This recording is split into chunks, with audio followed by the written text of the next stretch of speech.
नमस्कार, मैं हूँ मनविंदर। एमबीएन नेटवर्क पे आप सभी लोगों का बहुत स्वागत है। 31 मार्च की रैली याद होगी आपको, देशवासियों को याद है कैसे कांग्रेस के शहजादे राहुल गांधी गला फाड़-फाड़ करके कह रहे थे कि बीजेपी अगर दोबारा सत्ता में आई, तो उसके बाद संविधान को बदला जाएगा और आग लगने जा रही है। ये वीडियो पहले आप देखिए तो आपको सारी बात क्लियर हो जाएगी। और मेरी बात आप अच्छी तरह सुन लो। अगर हिंदुस्तान में मैच फिक्सिंग का चुनाव बीजेपी जीते और उसके बाद संविधान को उन्होंने बदला, तो इस पूरे देश में आग लगने जा रही है। जो मैंने कहा याद रखो, ये देश नहीं बचेगा। तो ये कह रहे हैं कि देश नहीं बचेगा, लेकिन कुछ दशक पीछे मुड़ कर के देखें, तो सीन कुछ और ही दिखाई देता है। एक नई बात सामने आ रही है। 1974 में इंदिरा गांधी सरकार ने कच्चातीवू द्वीप को श्रीलंका को सौंप दिया था। गजब है ना? दादी ने भारत की एकता, अखंडता और हितों पर प्रहार कर दिया, इतना बड़ा कांड कर दिया और गांधी परिवार चुप है। दरअसल एक आरटीआई में ये सच सामने आया है, लेकिन इस पर प्रधानमंत्री नरेंद्र मोदी ने ट्वीट किया है। मैं उसको भी आपको दिखाना चाहूँगी।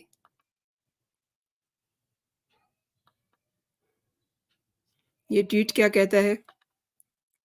इसमें प्रधानमंत्री ने लिखा है कि आँखें खोलने वाली और चौंका देने वाली बात है और नए तथ्यों से ये पता चलता है कि कैसे कांग्रेस ने बेरहमी से कच्छातीवू को छोड़ दिया। इससे हर भारतीय नाराज़ है और लोगों के मन में ये बात बैठ गई है कि हम कांग्रेस पर कभी भरोसा नहीं कर सकते हैं। भारत की एकता, अखंडता और हितों को कमज़ोर करना 75 सालों से कांग्रेस का काम करने का तरीका रहा है। तो अब एक सवाल बनता है ना, कांग्रेस के चश्मो-चिराग ने जो कहा मैंने आपको सुनवाया। अब सवाल ये है कि इतनी बड़ी बात उनकी दादी ने कर दी, लेकिन अपना पास्ट उन्होंने देखा नहीं। अपना पास्ट यानी कि गांधी परिवार का पास्ट। तो आज इसी पर बात करते हैं कि कैसे और क्यों भारत का अभिन्न अंग, भारत का इम्पोर्टेंट हिस्सा श्रीलंका को प्लेट में रख कर के दे दिया गया। मेरे आज के बहुत ही खास मेहमान हैं, आपके जाने-पहचाने केसी गुप्ता जी। मैं उनको जोड़ लेती हूँ और फिर उन्हीं से जानते हैं। सर नमस्कार, बहुत स्वागत आपका। नमस्कार जी, आपके दर्शकों को भी नमस्कार। सर क्या है ये सारा मामला? जैसा कि अभी मैंने जी, जी। चर्चा में शुरुआत की।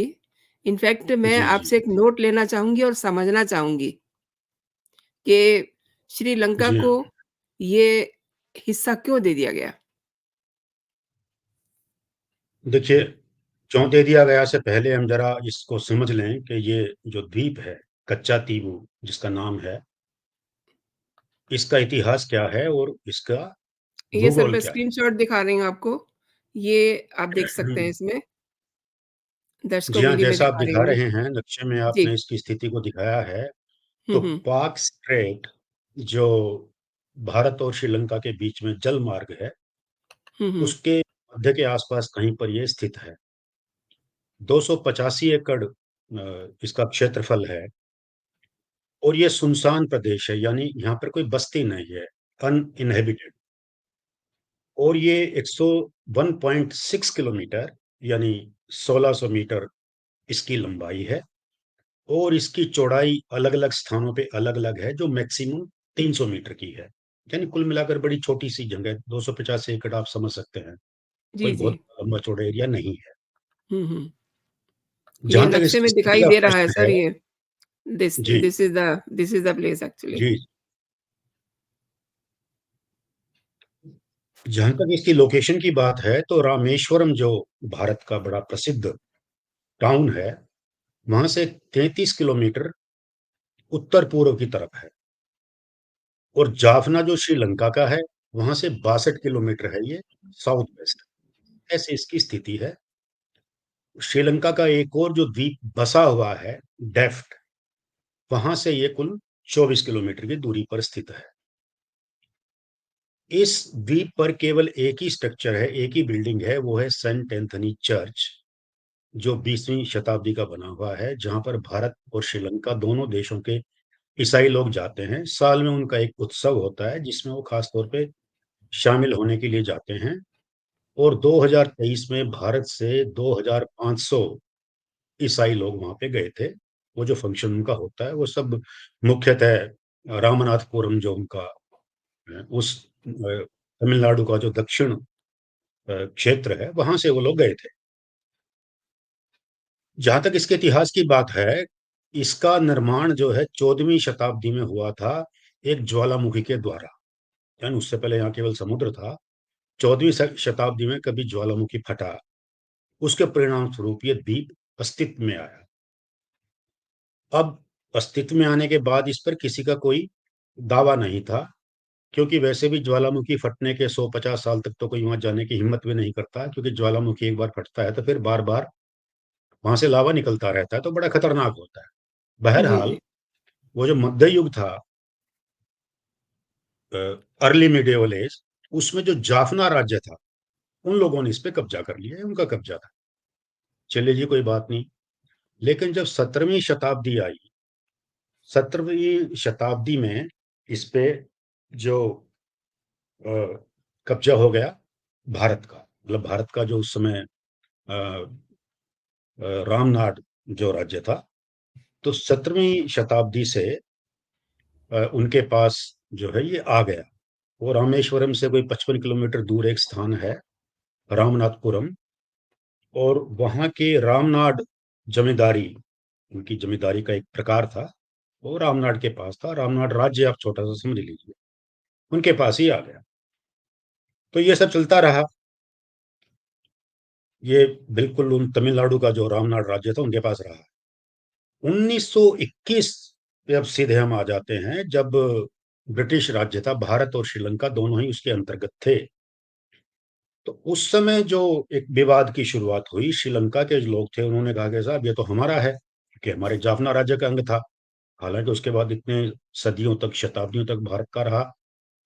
बहरहाल वहां पे सर्वे करवाए ब्रिटिश लोगों ने, और सर्वे में उन्होंने ये माना कि ये जो इलाका है कच्चा तीबू, ये श्रीलंका के जलीय क्षेत्र में पाया गया उस सर्वे में।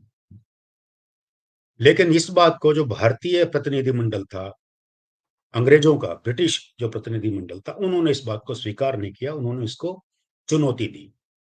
परिणाम ये हुआ कि इस पर भारत का अधिकार जारी रहा। उन्होंने कहा भाई देखिए, ईस्ट इंडिया कंपनी ने इनको जमींदारी राइट्स दे दिए थे। 17वीं शताब्दी में तो वैसे ही थे, फिर जब इनका कब्जा हुआ कंपनी का, तो इन्होंने जमींदारी राइट्स दे दिए रामनाड राज्य को। तो बहरहाल उन्हीं का इसमें कंटिन्यूअस कंट्रोल है, उन्हीं का जुरिस्डिक्शन है, तो ये हमको स्वीकार नहीं है, ऐसा उन्होंने कहा। तो ये चलता रहा 1921 से लगातार। उससे पहले से ही भारत के पास रहा है। 1948 में जब श्रीलंका आजाद हुआ अंग्रेजों से, भारत आजाद हो गया 47 में। तो जब तक तो अंग्रेज थे तो वो कुछ बोले नहीं, क्योंकि अंग्रेजों ने खुद इस बात से को मानने से इनकार कर दिया था, बावजूद सर्वे के। लेकिन 1948 में जब श्रीलंका स्वतंत्र हुआ, तो इन्होंने फिर से अपना दावा पेश किया कि भाई ये तो द्वीप जो है हमारा है, और उस पर अपना आधिपत्य जताने की दृष्टि से 1955 में श्रीलंका की वायुसेना ने वहां पे बाकायदा युद्धाभ्यास किया। भारत की सरकार निरपेक्ष बनी रही, उन्हें इस बात की कोई चिंता फिक्र नहीं थी, उनके लिए चीज ज्यादा मायने नहीं रखती थी। यहां तक कि जब ये विवाद आगे बढ़ा, तो 1961 में हमारे तत्कालीन प्रधानमंत्री नेहरू जी ने कहा कि देखिए, इस द्वीप का कोई महत्व नहीं है। उन्होंने बाकायदा लिखा है, मिनट्स में लिखा हुआ है कि इस द्वीप का कोई खास महत्व नहीं है, और इसे श्रीलंका को सौंप देने में मुझे कोई संकोच नहीं होगा। बड़े साफ तौर पर उन्होंने कह दिया। और ये तब कहा जबकि उससे 1 साल पहले 1960 में उस वक़्त के जो बड़े जाने-माने कानूनविद थे, हमारे अटॉर्नी जनरल एमसी सीतलवाड़ साहब, उनका कहना था कि बेशक इसमें विवाद खड़ा कर दिया गया है, श्रीलंका ने भी इसमें अपने पक्ष में कुछ तर्क दिए हैं, तो मामला थोड़ा जटिल तो ज़रूर है, लेकिन सारी बातों के बावजूद इस पर भारत की सॉवरेनिटी, भारत का जो प्रभुत्व है, वो बिना किसी शक के बनता है। भारत का केस बड़ा मजबूत है, ऐसा उन्होंने राय दी थी। लेकिन नेहरू जी ने उस राय की कोई परवाह नहीं की और उन्होंने अपना ये मंतव्य प्रकट कर दिया, क्योंकि संसद में तमिलनाडु के सांसद ये प्रश्न उठाते थे, तो उन्होंने कहा कि आप बार-बार क्यों ये चर्चा कर रहे हैं? मेरे लिए तो कोई महत्व ही नहीं है। अब ये जब उनकी मंशा सामने आ गई, इसका निपटारा हुआ नहीं, तो फिर जो हमारी प्रधानमंत्री बनी श्रीमती इंदिरा गांधी, जिन्हें हम आयरन लेडी के नाम से जानते थे, उन्होंने अल्टीमेटली 1974 में, जैसा आपने भी बताया, एक समझौता किया, इंडो श्रीलंकन मैरीटाइम एग्रीमेंट। उन्होंने ये एक एग्रीमेंट किया जिसमें उन्होंने काफ़ी बातें तय कर दी और उसमें कच्चा टिगु भी एक था। उसमें उन्होंने कुछ सिद्धांतों पे जो सहमति की, एक तो क्या किया कि भारत और श्रीलंका के बीच की समुद्री सीमा जो अभी तक अस्पष्ट थी, उसको उन्होंने स्पष्ट रूप से तय कर दिया कि भी ये हमारी सीमा, ये तुम्हारी सीमा। और साथ में ये कह दिया कि भई अपनी-अपनी सीमा में जो सॉवरेनिटी है, ये जो प्रभुसत्ता है, वो हमारी फाइनल है। आप अपने जलीय क्षेत्र में, हम अपने जलीय क्षेत्र में सर्वसत्ता संपन्न हैं, उसमें एक-दूसरे का दखल हमें मंज़ूर नहीं है। कच्चा टीबू को उन्होंने मान लिया उनके पास इसमें, इसका एक महत्वपूर्ण बिंदु ये था। लेकिन उसके साथ में एक क्लॉज़ ये भी था कि भारतीय मछुआरे बिना किसी यू नो यात्रा के दस्तावेज़ के, विदाउट एनी ट्रैवल डॉक्यूमेंट्स, वो वहाँ पे जा सकेंगे और भारत के जो वेसल्स हैं, मतलब जो नौकाएँ हैं और जो बोट हैं, जो हुँ, हुँ। आपकी मछली पकड़ने वाली ट्रॉलर्स हैं या जो छोटे जहाज हैं, वो वहाँ पे बेरोक-टोक जा सकेंगे, जैसे कि वो पारंपरिक दृष्टि से जाते रहे। यानी ट्रेडिशनली जो उन लोगों का वहाँ जाना-आना है, तो अब देखिए मछुआरे भी जाएँगे, आपके फिशिंग वेसल्स भी जाएँगे, तो फिशिंग राइट्स तो उनके हो ही हो गए। ये 1974 का एग्रीमेंट मोटे तौर पे बना दोनों देशों के बीच में। तो इससे बेशक आपने इस पे सॉवरेनिटी श्रीलंका की मान ली थी भारत ने, लेकिन फिर भी जो मेन कंसर्न आज के दिन भी है हमारा, जो तमिलनाडु के मछुआरे थे, उन लोगों के हित अभी भी काफ़ी हद तक सुरक्षित रह गए थे। लेकिन ये काफ़ी नहीं लगा उनको, सरकारों को, श्रीलंका की सरकार को और हमारी सरकार को, केंद्र की सरकार को। तो 1976 में एक दूसरा एग्रीमेंट किया जाता है कि भाई इसमें जो जाने-माने वाली बातें हैं, ये देखिए ठीक नहीं हैं। बस अब वो क्या कहते हैं कि दोनों देशों ने अपने-अपने ईईजेड, एक्सक्लूसिव इकोनॉमिक ज़ोन जो हैं, वो अपने निर्धारित कर लिए हैं। इसलिए अपने-अपने ईईजेड तक वो अपनी इकोनॉमिक एक्टिविटीज़ को सीमित रखेंगे, दूसरे वाले में नहीं जाएँगे। अब जैसे आप जानते ही हैं कि जो मछली पकड़ना बेसिकली तो इकोनॉमिक एक्टिविटी है। हुँ, इसका अर्थ ये हुआ कि श्रीलंका के, यानी अब कच्चा तीवू आपने उनका मान लिया, तो उसके जो तट से आगे तक का भी इलाका उनका हो गया ईईजेड। ईईजेड बहरहाल मैं आपको प्रसंगवश बता दूँ कि ये समुद्री सीमा से 200 नॉटिकल माइल्स तक का जो क्षेत्र है, उसे एक्सक्लूसिव इकोनॉमिक ज़ोन कहते हैं, जिसमें उस देश को ही वहाँ के जो संसाधन हैं, लिविंग एंड नॉन लिविंग, दोनों को एक्सप्लॉइट करने की उसका अधिकार होता है, दूसरे देशों का अधिकार वहाँ पे नहीं होता। केवल दूसरे देशों के जहाज वहाँ से आ जा सकते हैं, लेकिन किसी भी आर्थिक गतिविधि का अधिकार दूसरे देशों ना होकर के उन्हीं को रहता है। इससे पहले होता है टेरिटोरियल वाटर, जो जहाँ से जिस ज़मीन से जब समुद्र शुरू होता है, उसकी जो बेस लाइन है, वहाँ से 12 नॉटिकल माइल्स, और नॉटिकल माइल आप समझ लीजिए कि 1.8 किलोमीटर से थोड़ा-सा ज़्यादा रहता है। तो वो सीमा तक जो है वो उनकी अपनी सीमा ही मानी जाती है, टेरिटोरियल वाटर्स की, जैसे दूसरी लैंड बॉर्डर होता है। और एक्सक्लूसिव इकोनॉमिक ज़ोन जो 200 नॉटिकल माइल्स तक है, उसमें उनको आर्थिक गतिविधियों पर उनका एकाधिकार रहता है उन देशों का। तो 76 के एग्रीमेंट में कहा कि भाई जब ईईजेड एक्सक्लूसिव इकोनॉमिक जोन्स हमारे तय हो गए हैं, लिहाजा कच्चा तीवू में जो जाने की बात थी भारतीय मछुआरों को और भारतीय फिशिंग वेसल्स को, ये अब ठीक नहीं है। इसलिए हमारे जो मछुआरे हैं वो ट्रेडिशनली हिस्टोरिकली जो जाते रहे थे, अब वो वहां पे जाना बंद कर देंगे। इस एग्रीमेंट में इन्होंने ये बात और डाल दी। अब असली समस्या यहाँ से शुरू होती है, क्योंकि जब मछुआरे जा नहीं पाएंगे, मछली पकड़ नहीं पाएंगे, तो बड़ी मात्रा में इन लोगों के यहाँ आर्थिक कठिनाइयां उत्पन्न हो गई, क्योंकि भारत के साथ लगे हुए जो क्षेत्र हैं, जो समुद्री क्षेत्र है, उसमें मछलियों की तादाद लगातार घटती चली गई। वहां पे उपलब्ध थी, लेकिन अब ये जा नहीं सकते थे इस समझौते के फलस्वरूप। तो वहां पे एक रिजेंटमेंट, असंतोष पनपने लगा तमिलनाडु के दक्षिण छोर में रहने वाले मछुआरों के मन में, उनके परिवारों के बीच में, क्योंकि उनको डिफिकल्टी थी, जेन्युइन डिफिकल्टी थी। ये सब चलता रहा। अब 1983 से लेके 2009 तक तो श्रीलंका खुद अपने गृह युद्ध में झुलसता रहा, जिसका परिणाम ये रहा कि वहां की जो नौसेना थी, वो एलटीटी, जो उनके मुख्य दुश्मन थे, उनसे निपटने में लगे रहे कि उनकी सप्लाई लाइन को काट दें, उसको रोक दें, उनके पास कोई हथियार ना पहुंचे, उनके पास कोई मदद ना पहुंचे। उनकी सारी चिंता एलटीटी को लेकर के थी। तो भारतीय मछुआरे अब जो यहाँ पहले भी जाते थे, उनका वहां आना जाना बेरोक टोक रहा लगभग, क्योंकि श्रीलंका की नेवी को तो वक्त ही नहीं था इन चीजों के लिए, उनको रोकने के लिए। तो 2009 तक भी कोई मेजर प्रॉब्लम नहीं आई। अब समस्या 2009 के बाद में आती है। अब श्रीलंका की नेवी फ्री हो गई, और अब जब मछुआरे हमारे वहां पे जो पहले से जाते रहे थे, उनको रोकना शुरू किया। और जैसा आज हमारे विदेश मंत्री ने कल हमारे विदेश मंत्री जी। श्री जयशंकर जी ने बताया था, हुँ, हुँ। इसके परिणाम स्वरूप सन 2009 से लेकर के अब तक 6000 से ज्यादा तो हमारे मछुआरों को वो पकड़ चुके हैं, और 1000 से ज्यादा हमारे फिशिंग वेसल्स को वो पकड़ चुके हैं। कौन? श्रीलंका की नेवी के लोग। तो अब इनके लिए बड़ी भारी मुसीबत होगी, न जाएं तो मछलियां कहां से पकड़ें, जाएं तो श्रीलंका की नेवी के लोग पकड़ लेते हैं। तो एक बड़ी समस्या रोजी रोटी की उन मछुआरों के सामने ये उपस्थित हो गई है। ये संक्षेप में इनका इतिहास है, भूगोल है, जैसे हमने चर्चा की। इसमें ये भी पता चला है कि ये मामला एक बार बीच में सुप्रीम कोर्ट भी पहुँचा था। जी। वो क्या था?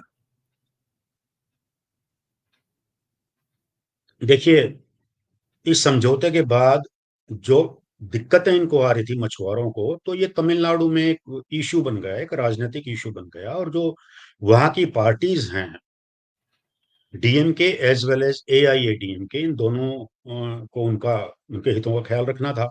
वो उनके वोटर थे, तमिल भाई थे। तो 1991 में एक रिट पिटीशन दाखिल की गई थी सुप्रीम कोर्ट में, कि साहब ये जो समझौता कर दिया है, एक तो ये पूछे बिना कर दिया, बाकी तमिलनाडु की असेंबली से पूछा नहीं, तमिलनाडु की सरकार से पूछा नहीं, उनकी कोई सहमति नहीं ली गई।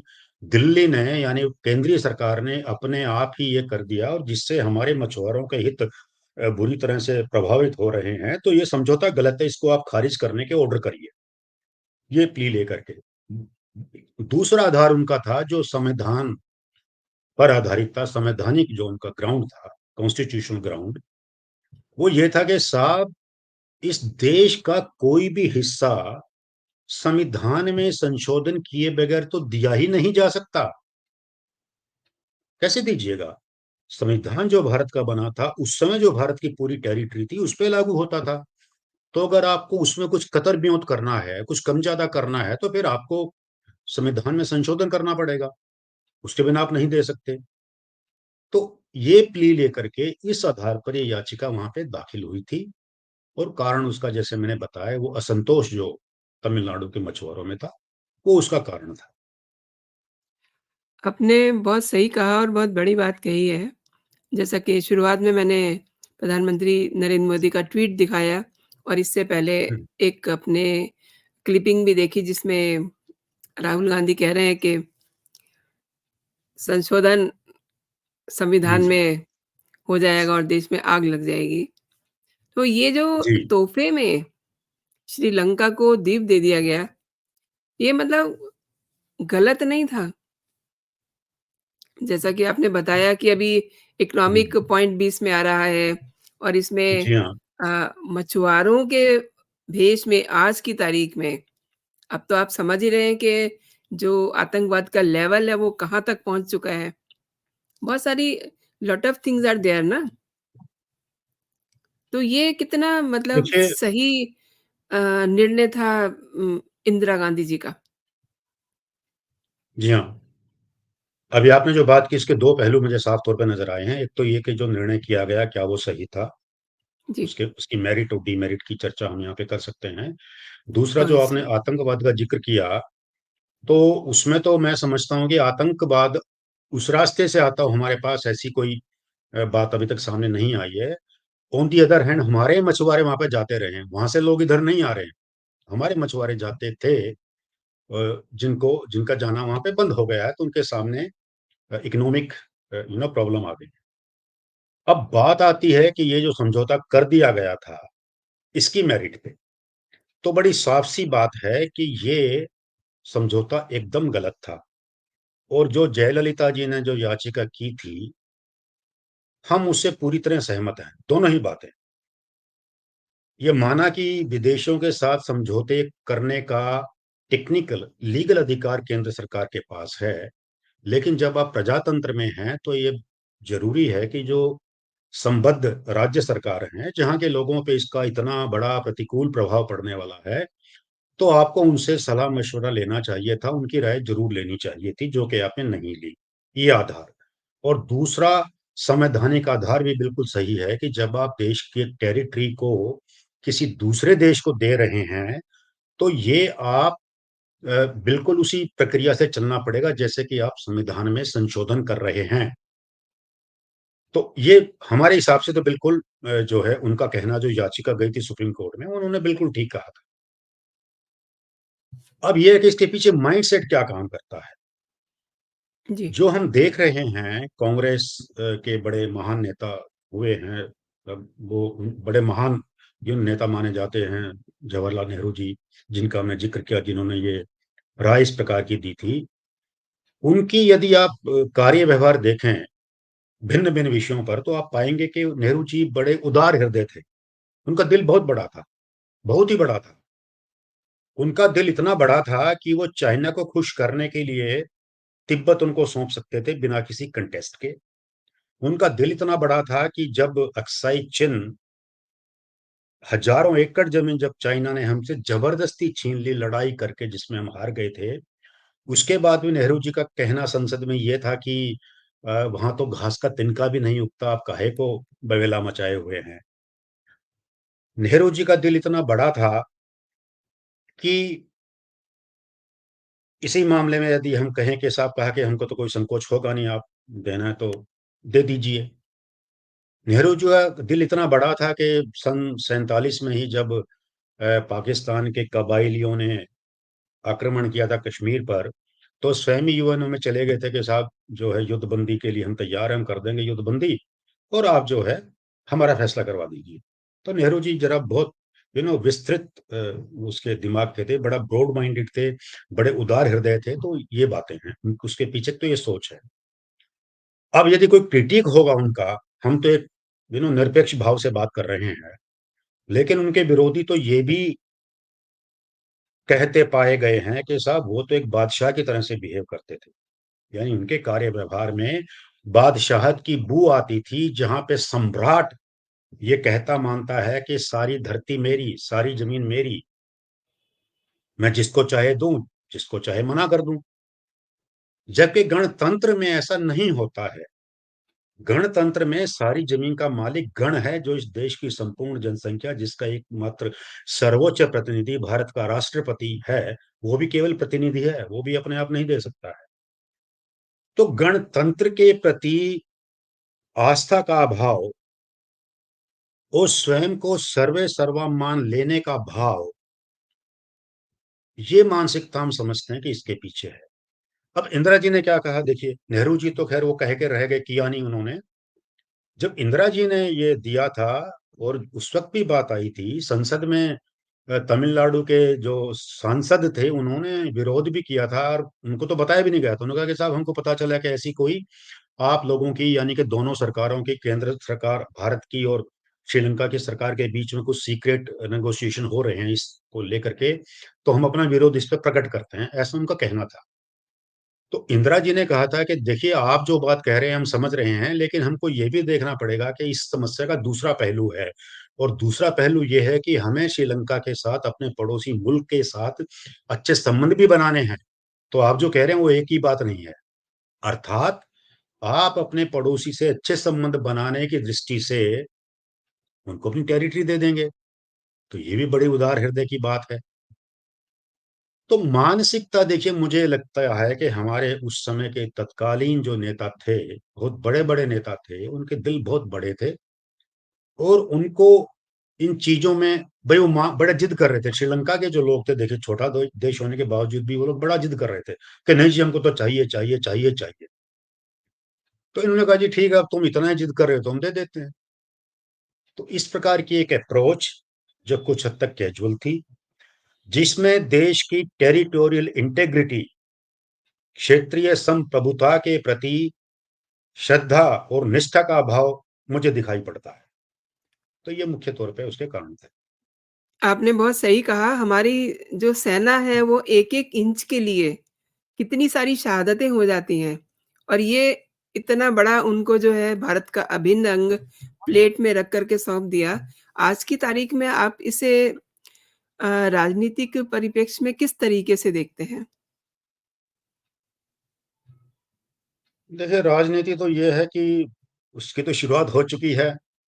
प्रधानमंत्री जी ने जो ट्वीट आपने जिसका ज़िक्र किया और दिखाया आपने, जी, तो उन्होंने देशवासियों की भावनाओं का उसमें उल्लेख किया है कि भी ऑब्वियसली अ, मतलब उन्होंने उन्होंने जो उसमें देशवासियों की भावना का ज़िक्र किया है, उस ट्वीट में वो भावनाएँ डाली हैं, उसके पीछे सर लॉजिक तो यही है ना कि हम अपनी एक-एक इंच ज़मीन बचाने के लिए कितनी सारी शहादतें देते हैं, राइट?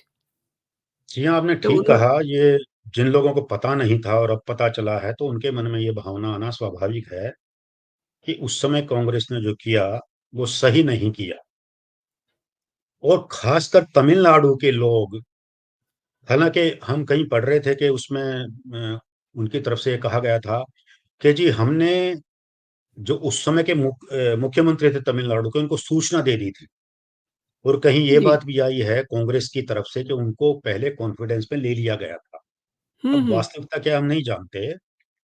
तो राजनीतिक पहलू इसका एक ये है कि इन चुनावों में ये बात तो आएगी, डीएमके के ऊपर भी आएगी और कांग्रेस पे तो आएगी ही आएगी कि आपने तमिलनाडु के मछुआरों के हितों की बलि दे दी, तो क्यों दे दी? और बिना हमसे सलाह-मशवरा किए आपने उनके हितों को कुर्बान कर दिया। और दूसरा इसकी प्रतिक्रिया जो मैं देख पा रहा हूँ तमिलनाडु के बाहर पूरे देश भर में जो भारतीय जनता पार्टी के कट्टर समर्थक हैं, जो हिंदुत्व की विचारधारा में विश्वास रखने वाले हैं, वो जो कांग्रेस को अभी तक जिस चश्मे से देखते आए हैं कि ये राष्ट्रहित के फैसले नहीं करते हैं, तो उनके उन उस सोच में ये और दृढ़ हो जाएगी ये सोच। एक बात और जुड़ जाएगी, देखिए ये भी एक उदाहरण है किस तरह से उन्होंने दे दिया है। तो जी, जो सपोर्ट बेस ऑलरेडी बीजेपी का है, मैं समझता हूँ उसमें इस मामले के सामने आने के बाद और मजबूती आएगी। हालाँकि जो लोग उतने पक्के राष्ट्रवादी नहीं हैं, जिन पे कम्युनिस्टों का प्रभाव है या जो डाई हार्ड कांग्रेसमैन है, जो किसी भी तरह से मानते हैं कि भई हमारा जो प्रथम परिवार है, वो जो करे वो बिल्कुल सही होता है, जो इस तरह की सोच के लोग हैं और ऐसे लोग हैं जिनकी लॉयल्टी ट्रांसनेशनल है, जिनकी निष्ठा देश की सीमाओं के बाहर कहीं पर है, उन लोगों पर तो इसका प्रभाव नहीं पड़ेगा। जी, ज़्यादा प्रभाव वहाँ पड़ेगा जहाँ पे जिन लोगों के इकोनॉमिक जो इंटरेस्ट हैं वो हर्ट हुए हैं। और ये उनके जो इकोनॉमिक इंटरेस्ट हर्ट हुए हैं, उनको जो आर्थिक ये बड़ी भारी कठिनाई उनके सामने आ गई है, ये परमानेंट है, इस बात को भी समझ लीजिए। जो ये फैसला हो गया है, ये पलटा नहीं जा सकता है, क्योंकि वो याचिका जिसका हमने ज़िक्र किया सुप्रीम कोर्ट में जब हुई थी, तो 2014 में उसकी सुनवाई के दौरान सुप्रीम कोर्ट में उस वक़्त के जो हमारे अटॉर्नी जनरल थे हरीश साल्वे जी, जब उनसे पूछा सुप्रीम कोर्ट ने कि क्या आप इस समझौते को खारिज कर सकेंगे? क्या आप कर सकते हैं ऐसा? या अपनी सरकार से करवा सकते हैं? तो उन्होंने कहा था कि हुजूर, जब 2 देशों के बीच में एक समझौता हो गया, तो ये कैसे खारिज हो सकता है? अब वो द्वीप हम कैसे वापस ले सकते हैं? हुँ, या तो हम हुँ। लड़ाई से लें, तो लड़ाई इन मुद्दों पे कोई करेगा, वो लड़ाई कर भी लें तब भी देखिए अंतर्राष्ट्रीय मामलों में जब 2 संप्रभु देश सोवरेन कंट्रीज एक समझौता करते हैं, तो उसकी परमानेंट गारंटी है पूरे इंटरनेशनल कम्युनिटी की भी, जिसमें यूएनओ भी शामिल है। आप किसी ऐसे समझौते का उल्लंघन नहीं कर सकते हैं। युद्ध के द्वारा भी आप करेंगे, आप बलपूर्वक हथियार तो बेशक लें, उसकी टेरिटरी को, आज तो उसकी हो गई है, मानना पड़ेगा, अब आप उससे पीछे नहीं हट सकते। आप बलपूर्वक उसे हथिया भी लें, तब भी कानूनी तौर पे वो आपकी नहीं हो जाएगी। अंतर्राष्ट्रीय कानून उसकी इजाज़त आपको नहीं देता है। तो ये तो गई। अब एक रास्ता बचता सिर्फ़ ये है कि भई आप श्रीलंका की सरकार को मना लें, लेकिन वो कैसे मनाएँगे? क्योंकि यहाँ तो फिर मानवीय प्रश्न है, रोज़ी-रोटी का प्रश्न है। उनके मछुआरे भी चाहते हैं कि वहाँ पे केवल मछली पकड़ने का अधिकार हमें रहे, और भारतीय मछुआरे जो हैं तमिलनाडु के दक्षिणी क्षेत्र में रहने वाले, उनका भी यही मानना, उनकी भी यही मंशा, यही चाहते हैं। तो इस दृष्टि से देखा जाए तो एक ये मानवीय प्रश्न भी बनता है।